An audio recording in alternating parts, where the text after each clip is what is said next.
This is question number 4 on the homework 4 for session 4, calculating salvage value. So this asset used in a 4-year project falls in the 5-year max class for tax purposes.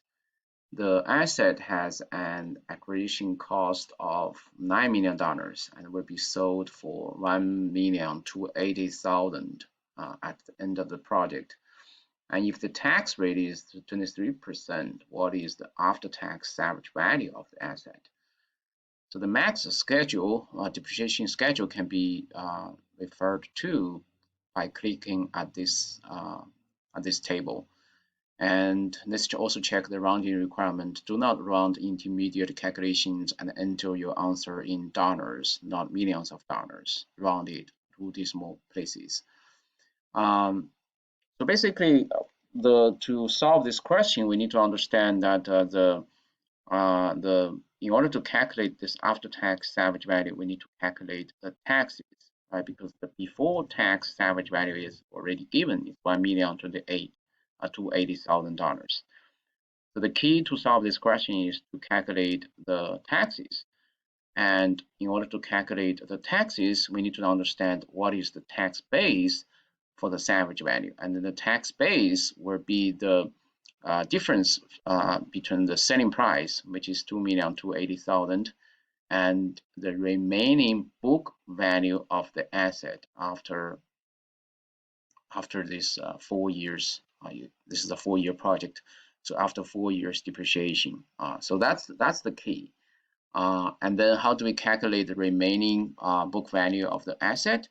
And because we know the initial investment, so and based on this max schedule, we can also calculate the annual depreciation by clicking at the table here. So then we can calculate the uh, the cumulative depreciation, and then by subtracting the cumulative depreciation from the initial investment, then we can calculate the remaining book value of the asset. So that's how we can solve this question. Now let's put everything into the Excel sheet. So it's 0 and 1, and then this is a 4-year project. So let me just put 4-year here, and follows a 5-year max depreciation schedule.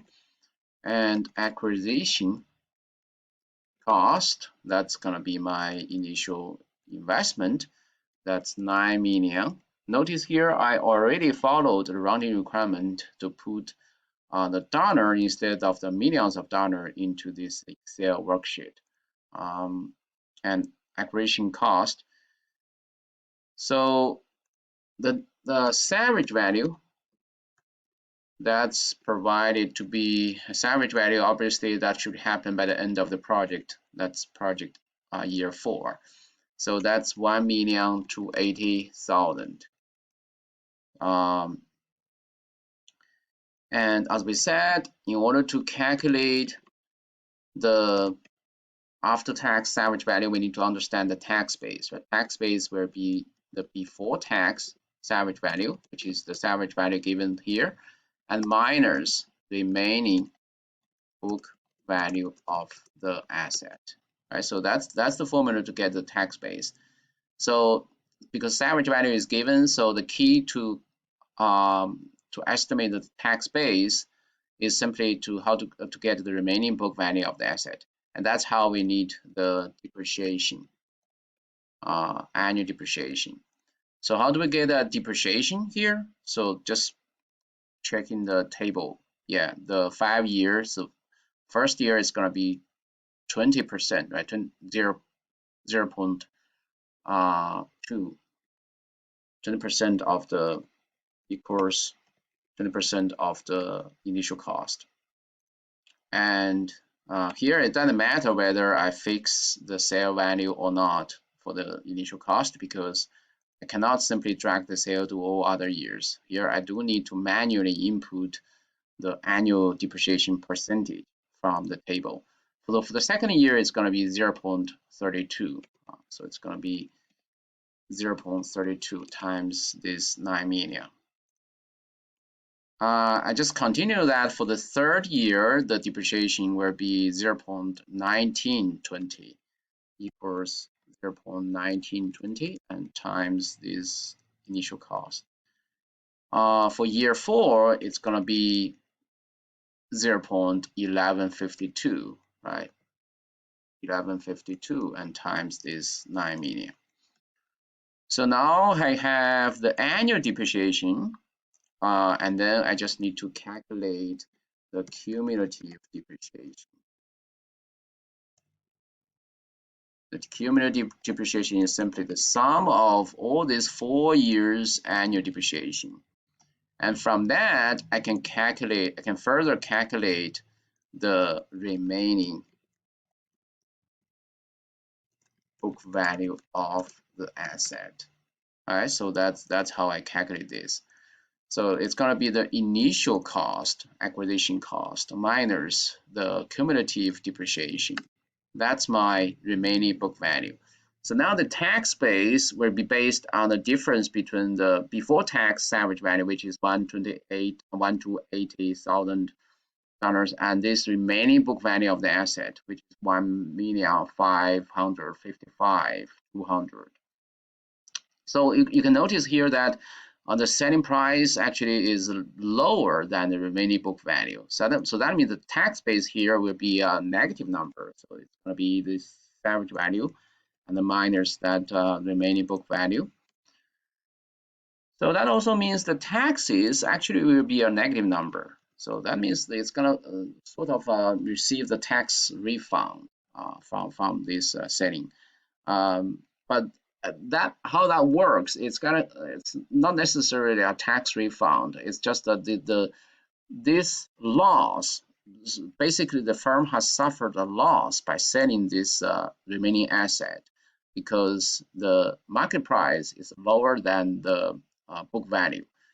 So what happens is that the firm might use the loss to shield the income from other parts of the operations. So, but effectively, it's getting some sort of a refund from the government, even though technically it's not getting a refund. It's shielding the positive income from other parts of the operations. So that can reduce the taxes from those parts. But that can still count as a cash flow for this specific activity. The taxes will be based on simply on the tax base times the tax rate. And going back to the setup, checking the tax rate is 23%. So just 23%.